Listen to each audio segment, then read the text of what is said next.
రోమాపత్రిక 9వ అధ్యాయము 10వ అధ్యాయము 11వ అధ్యాయం. ఈ 3 అధ్యాయాలు ఇశ్రాయేలీయులను గూర్చి చెప్పబడుతున్నటువంటి అధ్యాయాలు. ఈ 3 కూడా రోమాపత్రిక 9వ అధ్యాయంలో ఇశ్రాయేలీయుల యొక్క గత చరిత్ర రాయబడి ఉంది. 9వ అధ్యాయంలో 10వ అధ్యాయంలో ఇశ్రాయేలీయుల యొక్క ప్రస్తుత చరిత్ర రాయబడి ఉంది. 11వ అధ్యాయంలో ఇశ్రాయేలీయుల యొక్క భవిష్యత్తును గూర్చి రాయబడి ఉంది. ఈ 3 అధ్యాయాలు కూడా ఇశ్రాయేలు కోసమే రాయబడి ఉంది. దేవునికి స్తోత్రం కలుగునుగా. పౌలు గారు ఇశ్రాయేలీయుడు. పౌలు గారు ఎవరు చెప్పండి? ఇశ్రాయేలు అంటే యూదుడు. పౌలు గారు ఈయన అనేక ప్రాంతాలకు వెళ్ళి అనేక సంఘాలు స్థాపించి అనేక మంది ప్రజలను దేవుల్లోనికి నడిపించినటువంటి వాడు ఎవరు? పౌలు గారు. ఈయన ఎక్కడికి వెళ్ళినా సరే ప్రజలు రక్షణ పొందుతున్నారు. ఈయన ఎక్కడికి వెళ్ళినా సరే ప్రజలు యేసయ్యను అంగీకరిస్తూ ఉన్నారు. ఎక్కడికి వెళ్ళినా సరే అక్కడ అద్భుతాలు ఆశ్చర్యకార్యాలు ఎన్నో జరుగుతున్నాయి. అనేక మంది ప్రజలు అన్యజనులు ప్రభువులోనికి వస్తూ ఉన్నారు. అయితే పౌలు గారికి తన యొక్క ప్రజలు, తన స్వజాతీయులు అంటే యూదులు లేక ఇశ్రాయేలీయులు, వీళ్ళు మాత్రం ప్రభువుని నమ్మడంలే. ప్రభువు మాకు అక్కర్లేదు అంటున్నారు. యేసయ్య మాకు అక్కర్లేదు అంటున్నారు. అయితే పౌలు గారికి కలుగుతున్న దుఃఖం ఏంటి, బాధ ఏంటి? ఈ ప్రజలు, నేను కూడా ఒకప్పుడు యేసయ్యను అక్కర్లేదు అనుకున్నాను, యేసయ్య నన్ను రక్షించాడు, యేసయ్య దేవుడని నేను తెలుసుకున్నాను, యేసయ్య ద్వారా మాత్రం పరలోకానికి వెళతారు అని నేను తెలుసుకుని నమ్మాను. అయితే ఇప్పుడు నా ప్రజలు, నా స్వజాతీయులు, వీరు ప్రభువుని ఎరగకపోతే, ప్రభువును నమ్మకపోతే ఈ ప్రజలు నరకానికి వెళ్ళిపోతారు. అందుచేత ఈ ప్రజల కొరకు దేవుని సన్నిధిలో నేను ఏం చేస్తాను? ప్రార్థన చేస్తాను. ఈ ప్రజలు కూడా నా వలే రక్షణ పొందాలి అని పౌలు గారు ఆయన ఎంతో బాధతో దుఃఖంతో ఈ మాటలో పలుకుతూ ఉన్నాడు. చదువుతున్నాను చూడండి, 9వ అధ్యాయం 1వ వచనం. నాకు బహు దుఃఖమును నా హృదయములో మానని వేదనయు కలవు. క్రీస్తునందు నిజమే చెప్పుచున్నాను, అబద్ధమాడుట లేదు. పౌలు గారు ఎప్పుడు కూడా అబద్ధం చెప్పేవాడు కాదు. ఆయన ఏదైనా విషయం చెప్పాలి అని అనుకుంటే దేవుణ్ణి సాక్షిగా పెట్టి చెప్పేవాడు. ఎవరో?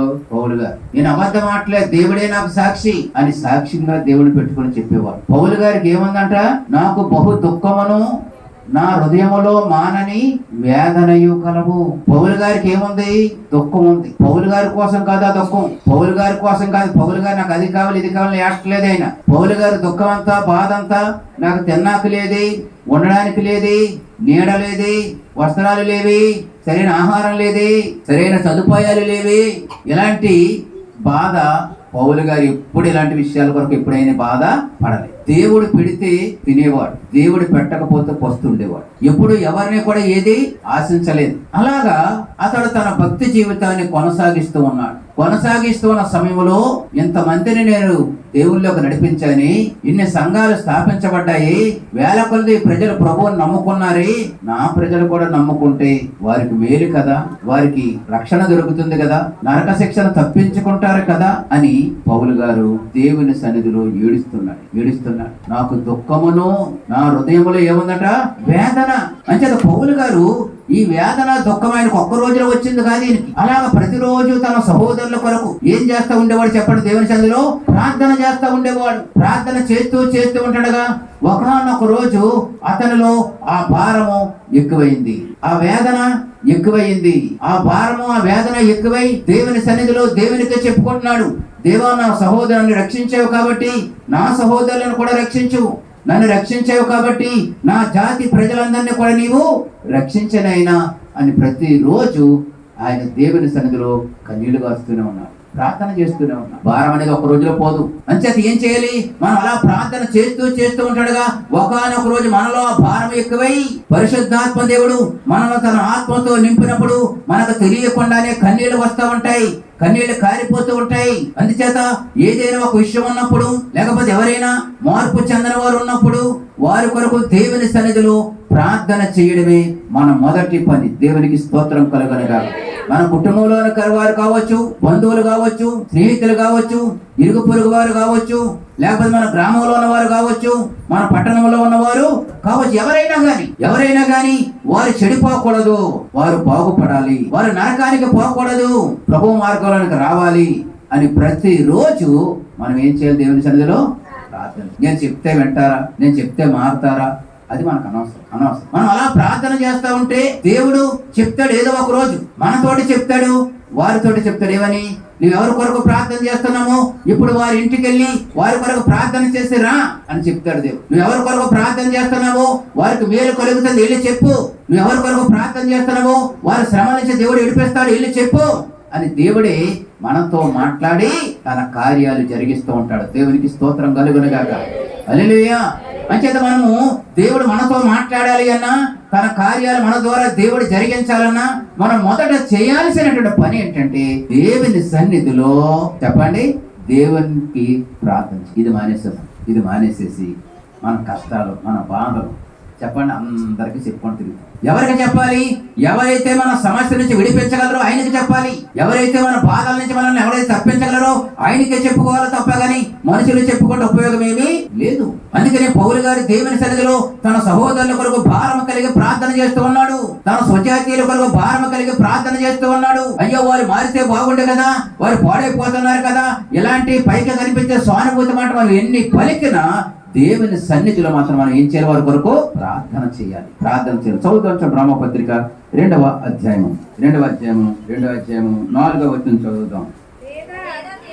దేవుని అనుగ్రహము మారు మనసు పొందుటకు నిన్ను ప్రేరేపించుచున్నదని ఎరుగక ఆయన అనుగ్రహ ఐశ్వర్యమును సహనమును దీర్ఘశాంతమును తునీకరించువా. దేవుడు అందరి పట్ల కూడా ఏం చూపుతాడట? అనుగ్రహం, కనికరం. దేవుడు అందరి పట్ల తన కృపను చూపిస్తూ ఉన్నాడు, తన కనికరాన్ని చూపిస్తూ ఉన్నాడు, తన అనుగ్రహాన్ని చూపిస్తూ ఉన్నాడు.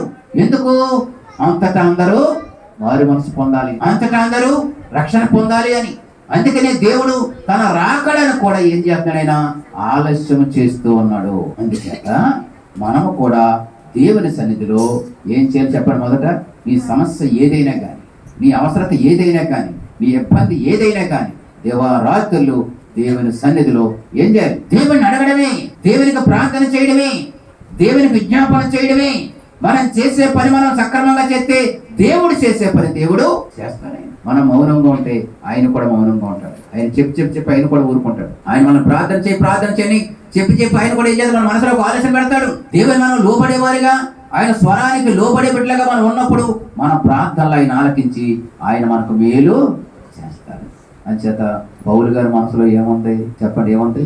బాధ ఉంది. ఆయన మనసులో ఏముంది? దుఃఖం ఉంది. మన మనసులో ఏముంది చెప్పండి? బాధ ఉంది, దుఃఖం ఉంది. కానీ పౌలు గారిలో మనం చేయట్లే. బాధ ఉంది, దుఃఖం ఉంది.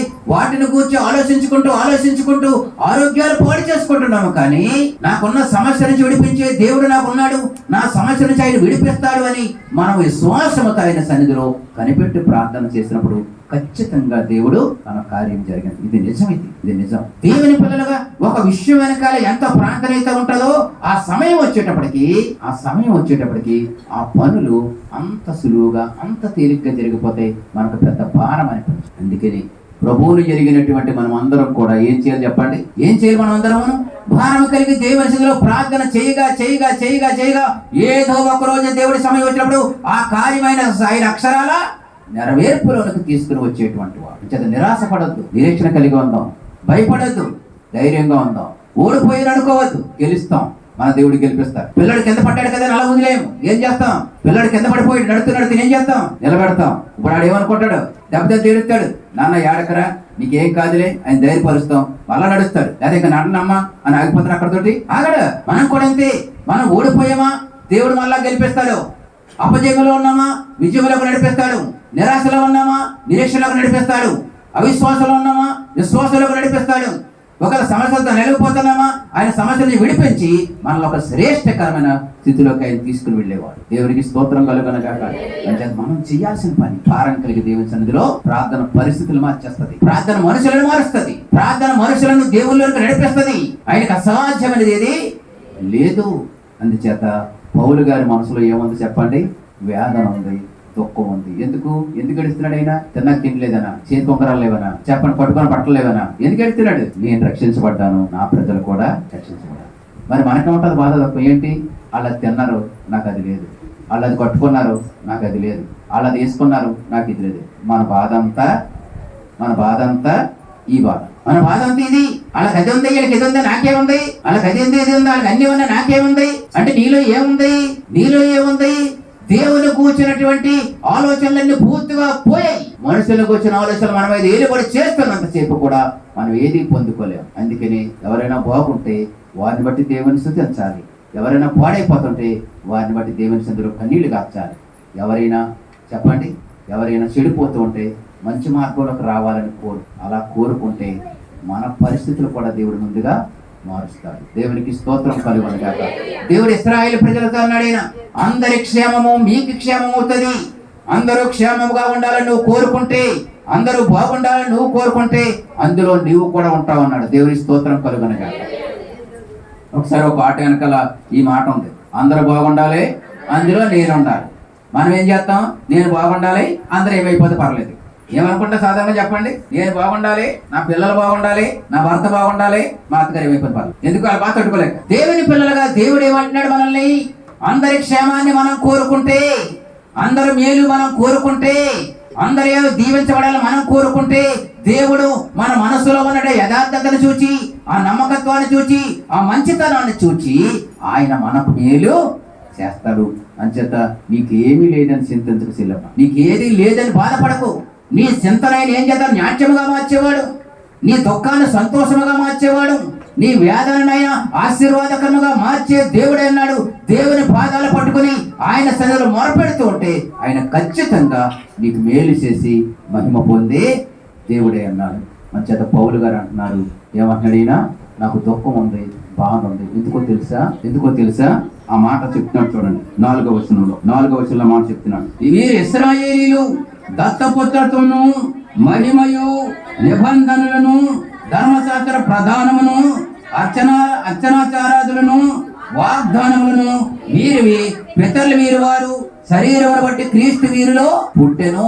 ఇన్ని ఆధిక్యతలు కలిగిన వారు వీళ్ళు ఇశ్రాయేలీయులు, దేవుడు ఏర్పరచుకున్న ప్రజలు వీళ్ళు, దేవుని వాగ్దానాలు కలిగిన వాళ్ళు, దేవునికి సేవ చేసేటువంటి యాజకత్వం చేసేవాళ్ళు. శరీరమును బట్టి క్రీస్తు కూడా వీరిలో పుట్టాడు. ఇలాంటి ప్రజలు ఇప్పుడు రక్షణ పొందలేకపోతూ ఉంటే, యేసుక్రీస్తుని ఎరగలేకపోతూ ఉంటే, దేవుని ఎందుకు రాలేకపోతూ ఉంటే నాకు దుఃఖం కాక మరి ఏం కలుగుతుంది? దుఃఖం కాక ఇంకేం కలుగుతుంది? పౌలు గారు ఇంకొక మాట అన్నాడు 3వ వచనంలో, నేను ఏమైపోయినా పర్వాలేదు, నా ప్రజలు రక్షణ పొందాలి. నేను ఏమైపోయినా పర్వాలేదు, ఒకవేళ నేను శాపాన్ని భరించవలసి వస్తే ఆ శాపాన్ని నా మీద వేసుకుంటాను, ఈ ప్రజలు మాత్రం రక్షణ పొందాలి. ఎంత తెగింపుతో కూడిన ప్రార్థన చేస్తున్నాడో చూడండి. నేను ఏమైపోయినా పర్వాలేదు, ఈ ప్రజలు రక్షణ పొందాలి, ఈ ప్రజల శరీర మార్గాలు వదలాలి, ఈ ప్రజలు యేసుక్రీస్తులోనికి రాగలగాలి, ఈ ప్రజలు నరకాన్ని తప్పించుకొని నిత్య జీవానికి వెళ్ళాలి. పౌలు గారు అంత వేదనతో, అంత దుఃఖంతో ఆ ప్రార్థన చేస్తూ ఉన్నాడు. దేవునికి స్తోత్రం కలుగును గాక. మనం చేస్తున్నామా చెప్పండి. ఇంట్లో మారిన వాళ్ళ కోసం చెప్పండి. ఎప్పుడైనా బాధ కలిపితే 2 కన్నీళ్లు కాచేస్తాం. అది దైవ చిత్తానుసారమైన దుఃఖం కాదు, అది శరీరానుసారమైన దుఃఖం ఉన్నది. దైవ చిత్తానుసారమైన దుఃఖం ఉన్నది. శరీరానుసారమైన దుఃఖము, నా శరీరానికి అది కావాలి ఇది కావాలని కోరుకుంటాం, అవి లేకపోతే ఏడుస్తాం. దైవ చిత్తానుసారమైన దుఃఖం అలాంటిది కాదు. దైవ చిత్తానుసారమైన దుఃఖం ఉంది, అది మనుషులు పశ్చాత్తాపాన్ని పుట్టిస్తుంది, మనుషుల్ని రక్షణలోనికి నడిపిస్తుంది. అంచేత ఈ శరీర సంబంధమైన దుఃఖం కాదు కానీ దైవ చిత్తానుసారమైన దుఃఖం కలిగిన బిడ్డలుగా మనం ఉండాలని దేవుడు కోరుకుంటూ ఉన్నాడు. దేవునికి స్తోత్రం కలుగును గాక. ఇర్మీయా గ్రంథము 9వ అధ్యాయము, ఇర్మీయా గ్రంథం 9వ అధ్యాయం 1వ వచనం చదువుతాను చూడండి. ఇర్మీయా గ్రంథము 9వ అధ్యాయం 1వ వచనం. నా జనులలో హతమైన వారిని గూర్చి నేను దివారాత్రులు కన్నీరు విడిచుచు, నా తల జలమయముగాను నా కన్ను కన్నీళ్ల ఓటగాను ఉండరుగాక. ఇర్మీయా అనేటువంటి గొప్ప ప్రవక్త అంటున్నాడు. ఇర్మీయాకున్న పేరేటండి, ప్రవక్తలందరిలో కల్లా ఎక్కువగా దేవుని సందులో ఏడ్చి ప్రార్థన చేసి కన్నీళ్లు గార్చింది ఎవరంటే ఇర్మీయా. ఇర్మీయా లాగా కన్నీళ్లు గార్చి దేవుని సందులో ఏడ్చిన ప్రవక్త ఇంకొకరు లేదు. ఎవరి కోసం ఏడుస్తున్నాడు? ఇర్మీయా తన కోసం ఏడట్లేదు, తన ఇంటి వారి కొరకు ఏడవడం లేదు, లేదా అది కావాలి ఇది కావాలి ఏడవడం లేదు. అయ్యో నా ప్రజలు నశించిపోతున్నారే, నా ప్రజలు శిక్షలోకి వెళ్ళిపోతారే, నా ప్రజలు నరకానికి పోతారే, నా ప్రజలు తమ కలిగి ఉన్నవన్నీ కూడా కోల్పోతారే అని ఇర్మీయా కన్నీళ్లు గార్చి దేవుని సందులో ఏడుస్తున్నాడు. దేవుని సందులో ఏడుస్తున్నామా? కన్నీళ్ళు వస్తున్నాయా? కన్నీళ్ళు ఉన్నాయా? అసలు కొందరు డౌట్, కన్నీళ్ళు ఉన్నాయా? స్వచ్ఛమైన కన్నీళ్ళు దేవుని సందులో కారుతున్నారా? మనం కాచే కన్నీళ్ళన్నీ కూడా దేవుని దగ్గర ఒక బుక్ ఉండదట. ఆ బుక్ లో రాస్తారంటే ఎవరు ఎన్ని కన్నీళ్లు కాచారు అని. దేవుని పిల్లలుగా ఇర్మియా చూడండి, ఏడుస్తున్నాడు దేవుని సన్నిధిలో. ఇర్మియాకున్న పేరుని విలపించే ప్రవక్త. ఇర్మియాలాగా విలపించిన వాడు, దేవుని సన్నిధిలో ఏడ్చిన వాడు మరొక ప్రవక్త లేనే లేడు. దివారాత్రులు నేనేం చేస్తాను, కన్నీళ్లుగా చేడుస్తాను. ప్రభువా, నా ప్రజలు నశించిపోకూడదు, నా ప్రజలు నరకానికి పోకూడదు, నా ప్రజలు శ్రమల్లోనికి పోకూడదు, నా ప్రజలు శరలోనికి పోకూడదు, నా ప్రజలు బానిసలుగా బ్రతకూడదు, నా ప్రజలు నీ బిడ్డలుగా బ్రతకాలి ప్రభువా అని ఇర్మియా కన్నీళ్లు గాచి దేవుని సన్నిధిలో ఏడుస్తూ ఉన్నాడు. మనం కూడా మన ఇంట్లో మారు మనసు పొందిన వారి కొరకు, రక్షణ పొందిన వారి కొరకు, మన ఇరుగు పొరుగు గాని, బంధువులు గాని, స్నేహితులు గాని, గ్రామంలో ఇంకా ఎవరైనా ఒకవేళ మారు మనసు రక్షణ పొందిన వారు ఉంటే, కష్టాల్లోనూ శ్రమల్లో నలిగిపోతూ ఉంటే, ఇబ్బందుల్లో నలిగిపోతూ ఉంటే, వారికి చేయగలిగిన మన సహాయం ఏంటంటే దేవుని సన్నిధిలో ప్రార్థన చేయడమే. దేవునికి స్తోత్రం కలగాలి. మొదట ప్రార్థన చేయాలి. ఒకవేళ దేవుడు ఏదైనా అవకాశం ఇస్తే వారికి ఏదైనా వారి పరిస్థితిని బట్టి ఏదైనా సహాయం చేయగలిగితే ఇంకా మంచిది. అందుకని ఇర్మియా దేవుని సన్నిధిలో కన్నీళ్లు గాచి ఏడుస్తూ ఉన్నాడు. మనం కూడా ఇర్మియా తన ప్రజల కొరకు ఏడ్చాడు, పౌలు కూడా తన ప్రజల కొరకు ఏడ్చాడు. యేసు క్రీస్తు ప్రభు వారు కూడా కన్నీళ్లు గాచి ఏడ్చారు. చదువుతాం చూడండి, లూకా సువార్త 19వ అధ్యాయం 41వ వచనాన్ని చదువుకుందాం. ఆయన పట్టణమునకు సమీపించినప్పుడు దానిని చూచి దాని విషయమై ఏడ్చి, యెరూషలేము పట్టణాన్ని చూసి ఆయన ఏడుస్తూ ఉన్నాడు. యెరూషలేము పట్టణాన్ని చూసి ఆయన ఏడుస్తూ ఉన్నాడు. ఆయన కన్నీళ్లు పెడుతూ ఉన్నాడు. ఎందుకని ఏడుస్తూ ఉన్నాడు? కొన్ని మాటలు మనం చదువుదాం చూడండి. మత్తయి సువార్త 23వ అధ్యాయము 37వ వచనం దగ్గర నుంచి కొన్ని మాటలు మనం చదువుదాం. చాలా సార్లు చెప్పాడు ఆయన, చాలా సార్లు వారి కొరకు చెప్పాడు. యెరూషలేమా యెరూషలేమా, ప్రవక్తలను చంపుచును, నీ యొద్దకు పంపబడిన వారిని రాళ్లతో కొట్టుచును ఉండుదానా, కోడి తన పిల్లలను రెక్కల కిందకి ఎలాగో చేర్చుకొనిను, అలాగే నేను నీ పిల్లలను ఎన్నో మార్లు చేర్చుకొనవలనని ఇంటిని కానీ మీరు వల్లకపోతిరి, ఇదిగో మీ ఇల్లు మీకు విడవబడేవాడు. యేసయ్య అంటున్నాడు, ఇదిగో నేను మిమ్మల్ని రక్షించాలనుకున్నాను, శ్రమల్లోంచి కాపాడాలనుకున్నాను, ఇబ్బందుల్లోకి వెళ్ళకుండా మీకు మేలు చేయాలనుకున్నాను. అనేక సార్లు కోడి ఎలాగైతే చెప్పండి, గద్ద వచ్చింది అనుకోండి, గద్ద వచ్చినప్పుడు కోడి ఏం చేస్తుంది? ముందు గద్దెలా రాగానే గద్దోడు పైకి ఎగురుతుంది. ఎక్కడ రామ్మ గద్ద, రామ్మ గద్ద, రామ్మ గద్ద, ఇదిగో నీకోసమే పుట్టించారమ్మా, నీకోసం పెంచుతున్నారమ్మా, తీసుకెళ్ళమంటదా? ఏమంటది? గద్దెలా వస్తుందని తెలుసుకోగానే ఏం చేస్తా చెప్పండి? వెంటనే పైకి ఎగురుతుంది. అంతే, గద్దను పట్టుకోవాలి. ఆ తర్వాత ఏం చేస్తాయి పిల్లలు? ఆ తర్వాత కుక్క అనుకుంటది, రెక్కలలో సాగుతుంది. పిల్లలన్నీ ఎక్కడికి వచ్చేస్తాయి? రెక్కల కిందకు వచ్చేస్తాయి. గద్ద కనబడకుండా దాస్తుంది. గద్ద కనబడకుండా ఏం చేస్తుంది? దాస్తుంది. ఆ గద్ద వెళ్ళిపోయిందని తీర్మానం చేసుకున్న తర్వాత అప్పుడు రెక్కలు ఇప్పుతుంది. పిల్లలు ఒక్కొక్కటి బయటకు వచ్చి మళ్ళీ ఆహారము తింటాయి. ఇశ్రాయేలు ప్రజలను కూడా శత్రువు చేతికి చిక్కకుండా ఉండాలి అని, సాతాను చేతికి చిక్కకుండా ఉండాలి అని, శత్రువు యొక్క నాశనానికి అప్పగింపబడకుండా ఉండాలి అని దేవుడు కూడా ఆ ప్రజలు అనేక సార్లు తన దగ్గరికి చేర్చుకోవాలనుకున్నాడు. కానీ ఆ ప్రజలు రాలేదు, దేవుని మాట వినలేదు. అందుకోసం యేసయ్య లూకా సువార్త 19:41 ఏడుస్తున్నాడు. యెరూషలేమా యెరూషలేమా, యేసయ్య కంటే ముందు అనేకులను పంపించాడు, అక్కడికి ప్రవక్తలను పంపించాడు. వారందరూ కూడా వాళ్ళు ఏం చేశారు చెప్పండి? రాళ్ళు ఇచ్చి కొట్టారు, గాయపరిచారు, హింస పెట్టారు, కొందరు చంపేశారు. ఇలా చేస్తున్నారు కదా అని యేసయ్య వచ్చాడు. యేసయ్య వచ్చి వారికి బోధించినా గానీ వారు ఆ మాటలు వినలేదు. ఇప్పుడు ఆ పట్టణాన్ని చూసి ఆయన ఏడ్చారు. ఆ పట్టణాన్ని చూసి క్రీస్తు శకం 70వ సంవత్సరంలో ఆ పట్టణం నీరో చక్రవర్తి మూలంగా నాశనం చేయబడి, ఆ ప్రజలు ఆ మాట విని ఉంటే, ఆ ప్రజలు దేవుని దగ్గరికి వచ్చి ఉంటే, దేవుని మాటకు లోపడి ఉంటే, యేసయ్యను సిలువ వేసినప్పుడు కూడా వారు ఏమన్నారు తెలుసా? నీ రక్తం మా మీద మా పిల్లల మీద ఉండను కాక అన్నారు. కానీ ఎక్కడ పశ్చాత్తాపల్ల. వారు పలికిన మాటను బట్టి, వారు చేసిన పనిని బట్టి ఇశ్రాయేలు ప్రజలందరూ కూడా ఏం చేశారు చెప్పండి? ప్రపంచం అంతా చెదిరిపోయారు. ఇప్పుడు ఒక్కొక్కరిగా మరలా ఇశ్రాయేలు దేశానికి సమకూర్చబడుతూ ఉన్నారు. అందుచేత యేసయ్య తన ప్రజల కొరకు కన్నీళ్లు కాచి వారు రక్షణ పొందాలి. ఇర్మియా తన ప్రజల కొరకు కన్నీళ్లు కాచి ఏడ్చాడు. తన ప్రజలు తన దగ్గరికి దేవుని దగ్గర రావాలి. పౌలు గారు తన ప్రజల కొరకు కన్నీళ్లు కాచి ఏడ్చాడు. అవసరమైతే నేను శాపగ్రస్తుడని అయిపోతాను, నేను ఏమైపోయినా పర్వాలేదు, నా ప్రజలు రక్షణ పొందాలి, నా ప్రజలు దేవుని నమ్మాలి, నా ప్రజలు ప్రభు మార్గంలోనికి రావాలి, వారు పరలోకంలో ఉండాలి అని నేను శాపాన్నైనా భరిస్తాను, కానీ నా ప్రజలు రక్షణగా పొందకపోతే నేను ఉండలేను అని ఏం చేసి చెప్పండి? దేవుని సన్నిధిలో కన్నీళ్ళు కాచి. మనం కాచిన కన్నీళ్లు వృధా పోవు.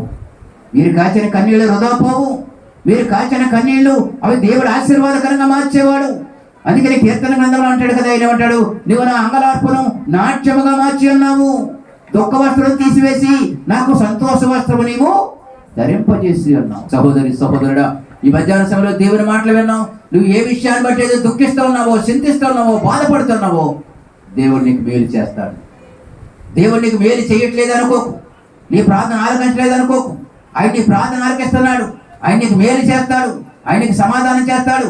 నీ దుఃఖాన్ని తీసివేసి ఆయనకి సంతోషాన్ని, ఆనందాన్ని అనుగ్రహించు దేవుడే అన్నాడు. అంచేత ప్రభువు చెప్పినట్లుగా మనం చేస్తే ఆయన మనకి మేలు చేసి మహిమ పొందే దేవుడే అన్నాడు. అంచేత ఎవరి మాట విందాం? ఎవరి మాట విందాం? దేవుడి మాట. మనకు కావలసిన వాటి కోసం కాదు మనం బాధపడటం. చెప్పండి, మనకు కావలసినవి ఇవ్వాలని దేవునికి తెలియదా? ఇస్తాడు. ఆయన చెప్పినట్లుగా చేయాలి. దేవుడు చెప్పినట్టుగా చేస్తే మనకు కావలసినవి ఇస్తాడు. ఇతరుల కొరకు మొర పెట్టినప్పుడు వారికి కూడా మేలు చేస్తాడు. అంచేత మన కోసమే కాదు, మనకు కావలసిన వాటి కొరకే కాదు, దేవుని యొక్క అవసరత ఏంటో ఎరిగి, దేవుని యొక్క అవసరత ఎరిగి అనేకులు ప్రభువులోకి రావాలని ఆయన సందర్భంలో మనం ఏం చేయాలి? మొరపెట్టేవారుగా మనము ఉండగలుగుతాం. అంచేత మనం కాచిన కన్నీళ్లు వృధాగా పోవు. విశ్వాసంతో ప్రార్థన చేసినప్పుడు, విశ్వాసంతో ప్రభువుని వెంబడిస్తూ ఉన్నప్పుడు, ప్రభువు చెప్పినట్లుగా నడుచుకుంటూ ఉన్నప్పుడు ఆయన ఖచ్చితంగా మేలు చేసి మహిమ పొందే దేవుడే అన్నాడు. ఆయన మనతో ఉంటాడు, మనతో ఉంటాడు. మనం ఎక్కడికి వెళ్తే అక్కడికి వచ్చి మనకు సహాయము చేసే దేవుడే అన్నాడు. అభివృద్ధి, ఆశీర్వాదాలు ఇచ్చేది ఆయనే. అనేక మందిని ఈ రోజు వరకు దీవించాడు, ఆశీర్వదించాడు. నిన్ను నన్ను దీవించడం పెద్ద కష్టమేమీ కాదు. ఆయన మనల్ని ఆశీర్వదించడం పెద్ద కష్టమేమీ కాదు. మనలో ఉన్న విధేయత, మనలో ఉన్న విశ్వాసము, ఆయన వాక్యానికి లోబడుతున్నామా లేదా, ఇలాంటి విషయాలన్నీ చూచి ఆయన మనకు మేలు చేసి మహిమ పొందే దేవుడే అన్నాడు. అందుచేత మనము ప్రార్థించేవారుగా ఉందాం, అవసరాల కొరకు ప్రార్థించేవారుగా ఉందాం, రక్షణ లేని వారికి రక్షణ కొరకు ప్రార్థించేవారుగా ఉందాం, సమస్యలో ఉన్న వారికి సమస్యలు విడిపించబడాలని ప్రార్థన చేద్దాం, అనారోగ్యం ఉన్న వారికి ఆరోగ్యాలు కలగజేయాలని ప్రార్థన చేద్దాం, మారు మనసు లేని వారు మారు మనసు ఇవ్వాలని ప్రార్థన చేద్దాం, నెమ్మది లేని వారికి నెమ్మది ఇవ్వాలని ప్రార్థన చేద్దాం, చెడు అలవాట్లో చిక్కుకొని అందులోంచి బయటకు రాలేకపోతున్న వారి కొరకు ప్రార్థన చేద్దాం. దేవా, వారిని విడిపించు అని ప్రతి ప్రార్థనకి ఆయన సమాధానం ఇచ్చి మహిమ పొందే దేవుడే అన్నాడు. అందుచేత ఇర్మియా ఏం చేశాడు? కన్నీళ్ళు గాచి దేవారాత్రులు ప్రార్థన చేస్తానన్నాడు. చెప్పండి, పౌలు గారు ఏం చేశాడు? ఆయన తన మనసు నిండా వేదన దుఃఖం పెట్టుకున్నాడు. తన సహోదరుల రక్షణ పొందాలి కానీ, అవసరమైతే శాపాన్ని భరిస్తాను కానీ నా ప్రజలు రక్షణ పొందాలని ఒక తీర్మానం చేసుకున్నాడు. అలాగని యేసయ్య కూడా ఎన్నోసార్లు చెప్పాడు, చెప్పగా వారు వినలేదు. వినకపోతే చివరికి ఆయన కూడా ఏం చేశాడు చెప్పండి? కన్నీళ్లు గార్చాడు. ఓ యెరూషలేమా, నేను నీకు మేలు చేయాలనుకుంటున్నాను, నువ్వు నన్ను తృణీకరిస్తూ ఉన్నావు, నువ్వు నన్ను అంగీకరించడం లేదు. ఈ ఉదయకాల సమయంలో దేవుని సన్నిధిలో ఉన్నాం. ఈ మాటలు వినిచిన వాళ్ళు ఇంకా ఎవరైనా ఒకవేళ యేసుక్రీస్తుని తృణీకరిస్తూ ఉంటే, యేసుక్రీస్తుని అంగీకరించలేకపోతూ ఉంటే, యేసయ్యను అంగీకరించడం మీకు మంచిది, యేసయ్యను నమ్ముకోవడం మీకు మంచిది, యేసయ్య మాటల ప్రకారంగా చేయడం మనందరికీ మంచిది. అట్టి కృప, అట్టి ఆశీర్వాదము ప్రభు మనందరికీ అనుగ్రహించునుగాక. ప్రార్థన చేసుకున్నాం. దేవుడు నమ్మదగిన వాడు, గొప్ప కార్యములు చేయువాడు. రక్షణ లేని ప్రజల కొరకు సహోదరి సహోదరుడా, నీవు దేవుని సన్నిధిలో ప్రార్థన చెయ్యి. రక్షణ లేని ప్రజల కొరకు ప్రార్థన చెయ్యి. ఇర్మియా వలె, పౌలు వలె ప్రభువు మనకు నేర్పినట్లుగా ఆయన సన్నిధిలో మనం ప్రార్థన చేసినప్పుడు ప్రజలు రక్షణలోనికి వస్తారు, చెడు మార్గాలు వదిలిపెడతారు. లోకంలో ఎక్కడ చూసినా చెడుతనమే ఉంది, ఎక్కడ చూసినా చెడుతనం పెరిగిపోతా ఉంది. దైవ భయం లేకుండా మనుషులు బ్రతుకుతూ ఉన్నారు. దేవుని ఎరిగిన నీవు నేను మనమందరము దేవుని భయం కలిగి జీవిస్తూ దేవుని సన్నిధిలో అటువంటి ప్రజల కొరకు ప్రార్థన చేసినప్పుడు దేవుడు మన ప్రార్థనలు ఆలకిస్తారు. ఆ ప్రజలు దేవుని వైపు తిరుగుతారు, చెడు మార్గాలు వదిలేస్తారు. చెడు మార్గాలకు వెళ్లకుండా దేవుడే వారికి తన కృపనివ్వాలని ప్రార్థన చేద్దాం. దేవా, నేను కూడా అయ్యా నాయన ప్రతిరోజు నీ సందులో మొరపెట్టే బిడ్డగా నేను ఉండడానికి కృప చూపునైనా ప్రార్థనాత్మతో నన్ను నింపుతండి అని ప్రార్థన చేద్దాం. దేవుడు మేలు చేసే దేవుడు. ప్రార్థనలు ఆలకిస్తాడు, అంగీకరిస్తాడు, సమాధానం ఇస్తాడు. అందుకే ఒక తీర్మానం చేసుకొని మీరు కూడా ఇక్కడి నుంచి అయినా ప్రతిరోజు ప్రార్థన చేయండి. లోపల చెడిపోతున్న మనుషులు అనేకులను చూస్తున్నాం. చెడు అలవాటుగా బానిసలైపోతున్న వారిని ఎంతగా చూస్తూ ఉన్నాం. ముఖ్యంగా యవన బిడ్డలు అనేక మంది పాడైపోతూ ఉన్నారు. ప్రార్థన చేద్దాం, ప్రార్థన చేద్దాం. నీ వంతుగా నువ్వు ప్రార్థన చెయ్యి, నీ వంతుగా నువ్వు భారమ కలిగి ప్రార్థించు. దేవుడు నీ ప్రార్థన అంటాడు, దేవుడు నీ ప్రార్థన అంటాడు. నీ ప్రార్థన బట్టి అనేకులు చెడు మార్గాలు వదులుతారు, దేవుని దగ్గర రాగలుగుతారు. ప్రార్థన చేసుకుందాం. ప్రేమగల మా తండ్రి, కృపగల మా యేసయ్య, ఈ మధ్యాహ్న సమయంలో కొద్ది నిమిషాలు మీ మాటలు వినడానికి కృప చూపారు తండ్రి. మేము కూడా నైనా నశించిపోతున్న ప్రజల కొరకు, రక్షణ లేని ప్రజల కొరకు, మారు మనసు లేని ప్రజల కొరకు, అయ్యా నేను లోకములోనే లోకాశలోనే పడి నేను నశించిపోతున్న వారి కొరకు తండ్రి మీ సన్నిధిలో ప్రార్థన చేయడానికి, మీ సువార్త చెప్పడానికి మీరే కృప చూపండి, కనికరించండి. నీ పిల్లల మీద మేమందరము కూడా ప్రతిరోజు మీ సన్నిధిలో భారమ కలిగి ప్రార్థించడానికి ఇర్మీయా వలె, పౌలు వలె ప్రభువా మీరు మాకు నేర్పునట్లుగా మేము కూడా మీ సన్నిధిలో కన్నీళ్లు గార్చి ప్రార్థించే బిడ్డలుగా చేయండి. మీ కృప మా అందరికీ అనుగ్రహించండి. మహిమ మీకు కలుగుట కృప చూపండి. వచ్చిన నీ బిడ్డలందరినీ మీరు దీవించి ఆశీర్వదించండి. ఇంకా జరిగిన కార్యక్రమాలన్నింటిలో తోడుగా ఉన్నాడు. యేసు నామమున అడిగి వేడుకొనుచున్నాం పరమ తండ్రి, ఆమేన్.